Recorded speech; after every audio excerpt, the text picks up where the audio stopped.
नमस्कार, मैं एडुभारती से राजेश। इस वीडियो के माध्यम से हम जानेंगे पादप जगत से संबंधित कुछ तथ्यों को। पुष्प के उपस्थिति के आधार पर पौधे को दो भागों में बांटा गया है।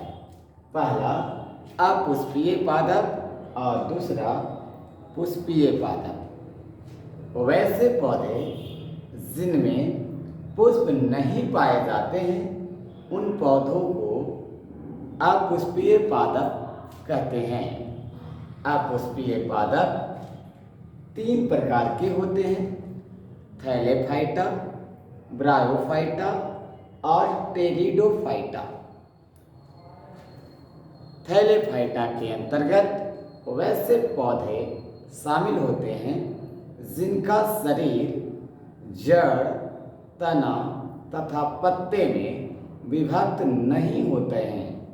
पूरा शरीर एक थैलस के आकार का होता है, इसीलिए इसे थैलेफाइटा वर्ग के पौधे कहते हैं। इसके उदाहरण के तौर पर शैवाल तथा कवक आते हैं। कवक के अध्ययन को माइकोलॉजी कहते हैं तथा शैवाल के अध्ययन को फाइकोलॉजी कहा जाता है।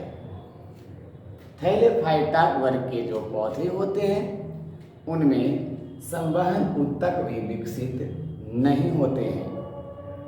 ब्रायोफाइटा ऐसे पौधे हैं जिनके शरीर भी जड़, तना और पत्तियों में विभक्त नहीं होते, संवहन ऊतक का अभाव होता है। साथ ही ये पौधे स्थल पर भी उगते हैं और जल में भी पाए जाते हैं, इसलिए इस वर्ग के पौधों को उभयचर पौधा कहा जाता है।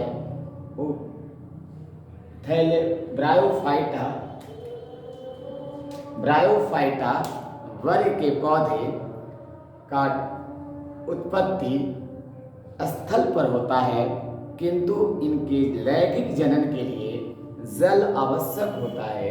यही वजह है कि इसे पौधों का उभयचर समूह कहा जाता है। टेरिडोफाइटा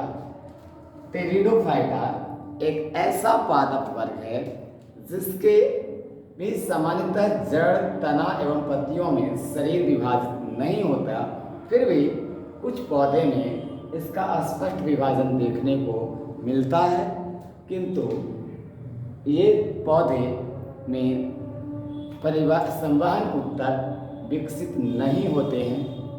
ऐसे पौधे मुख्यतः स्थल पर ही पाए जाते हैं। अब बात करते हैं पुष्पीय पौधे की। पुष्पीय पौधे ऐसे पौधे वर्ग समूह हैं जिसके में पुष्प विकसित रूप में पाए जाते हैं, उसे पुष्पीय पौधे कहते हैं।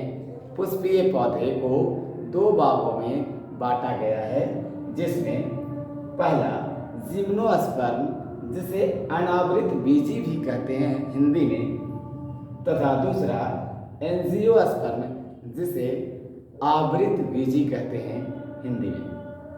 अब बात करते हैं एंजियोस्पर्म ऐसे पौधे का समूह होते हैं जिसमें पुष्प विकसित होते हैं, बीज भी विकसित होते हैं, किंतु बीज में किसी भी प्रकार का आवरण नहीं पाया जाता है, इसीलिए इसे अनावृत बीजी पौधे कहते हैं। इसका उदाहरण साइकस है। अब हम बात करते हैं एंजियोस्पर्म। एंजियोस्पर्म एक ऐसे पौधे वर्ग का समूह है जिसमें बीज विकसित अवस्था में पाए जाते हैं तथा बीज के ऊपर आवरण भी पाया जाता है, इसीलिए इसे आवृत बीजी पौधा कहते हैं। आवृत बीजी पौधे एक बहुत बड़े समूह वर्ग का पौधे हैं जिसके अंतर्गत धान, गेहूँ, आम, कटहल सभी बड़े पौधे, लगभग सबसे बड़ा वर्ग समूह का एक पौधा माना जाता है।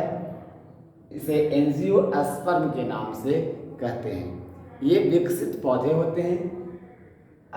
एंजियोस्पर्म को भी आगे चलकर बीज में बीजपत्र उपस्थित बीजपत्र के आधार पर दो भागों में बांटा गया है, जिसमें एक बीजपत्री तथा द्विबीजपत्री शामिल हैं।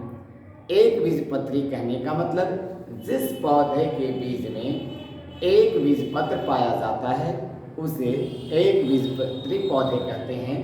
जैसे धान, मकई, बांस आदि आदि नीम। वहीं द्विबीजपत्री पौधे वैसे बीज पौधे आते हैं जिसके बीज में दो बीजपत्र पाए जाते हैं, जैसे चना, मसूर, कद्दू, करेला आदि आदि। यानी बीज के अंदर दो बीजपत्र होते हैं, यानी जब बीज उत्पन्न होता है तो उसे दो भागों में बंट जाते हैं। इसे दो बीजपत्री पौधे कहते हैं।